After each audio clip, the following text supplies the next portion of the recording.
Some years ago, this diocese was smart enough to secure this wonderful and amazing asset we call St. Andrew's House on the Hood Canal. For years, St. Andrew's House has provided rest and retreat for the diocese, but as anyone who has been there knows, the building has some deficiencies, and for some time, through several executive directors, we have dreamed of doing some much-needed renovations and additions in order to knock down some of those barriers that keep St. Andrew's House from being even better and being even more inclusive. These proposed changes, part of this future plan, will be a game changer, but it will only happen if we all, as we are able, give. So, we need your help, and I'm asking that you prayerfully consider giving to this dream. In 2018, the St. Andrew's House Advisory Committee conducted an appreciative inquiry designed to bring the best of where we have been toward a desired future. The most common wishes for change expressed were for more ADA accessible rooms on the ground floor and for more upstairs rooms which allow for more privacy and eliminate the need for bunk beds. The current bedroom situation at St. Andrew's House, unchanged for decades, is a challenge for many. The bedroom situation is a constant barrier here, the lack of adequate and desirable bed space. And we just simply have to correct that to grow into the future. For me, my whole mission here seems to be about getting new beds, making it more comfortable, because we do have bunk beds that were built for children.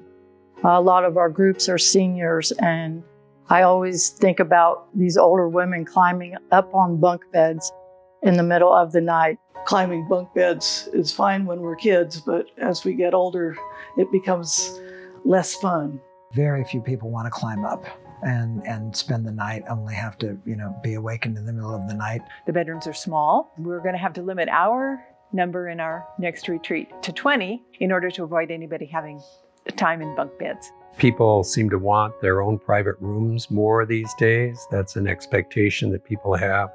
And so to have more possibilities for private rooms, I think will just make the place more attractive to people in the future. St. Andrews really is, for a lot of people, a second home. And I hear that often from guests. As time goes on and as we all get older, I think that we're discovering that it's just very difficult for people to come. And the last thing you want as a place of hospitality is to be a place that people can't come to. It doesn't feel like hospitality at all. We really need more handicap accessible rooms so more people can enjoy staying here. There are some people with accessibility issues that will make it much easier for them to fully participate. Without the accessible units, I would no longer be able to go to St. Andrew's House. The thought of not being able to be at St. Andrew's House creates a real sadness. I'm 80 and it's hard for me to trek up the stairs. I think it would be wonderful for the same people to be able to have more ADA rooms. We have young people too with disabilities, not able to climb stairs, and there's no elevator to get upstairs, and it just is really difficult for some people. Everything from difficulty bringing luggage in from cars, having to navigate steps or even the steep ramp, having to lug the luggage up the stairs to where all the bedrooms are. People just can't do the stairs. They just don't have the mobility to do it. To have an accessible building is very important and is an aspect of hospitality. So yeah, there are some real issues that could use some improvement, and we're hoping to get there with this campaign.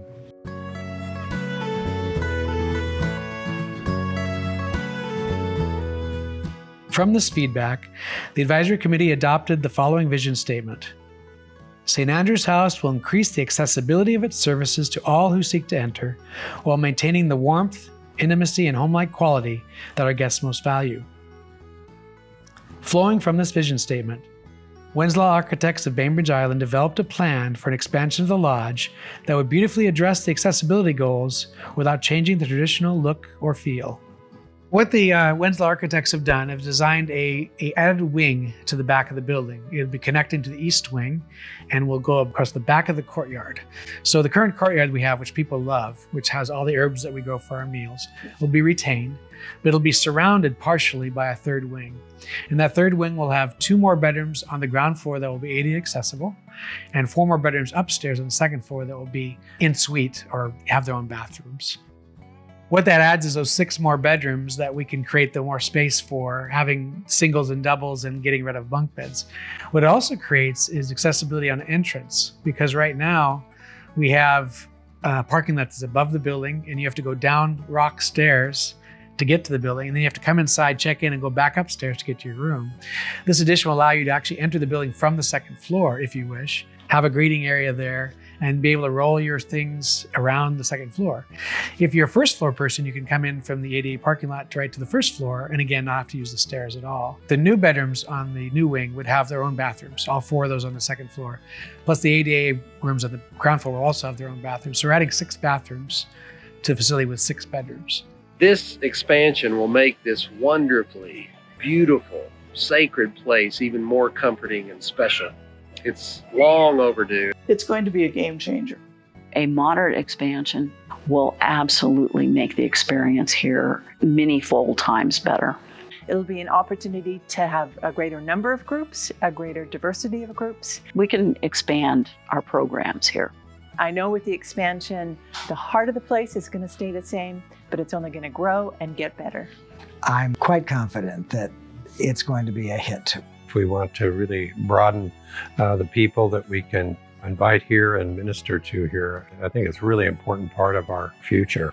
I'm really looking forward to, as the director, the possibility for groups to come that couldn't come now. And I'm so excited about that possibility and just the enhanced experience that we can offer here with these much needed changes. There just has to be an opportunity for more people to participate in what happens here. I see nothing but upside to this whole process and project. It would be wonderful to have more diocesan ministries and churches here. I've been moved by this place. Beautiful place to come for spiritual refreshment, and I think that's an important part of the mission of the diocese.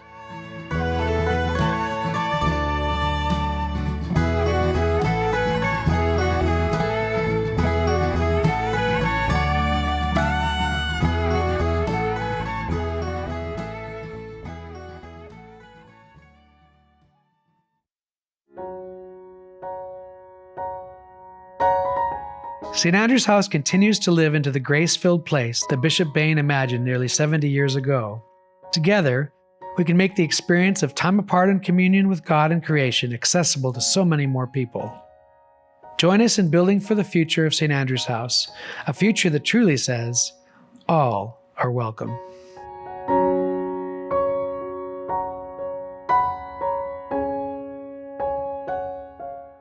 So thank you, all of you, for considering this appeal and for helping to continue and to enhance this very special ministry which serves the Diocese of Olympia and far beyond. Blessings to each and every one of you.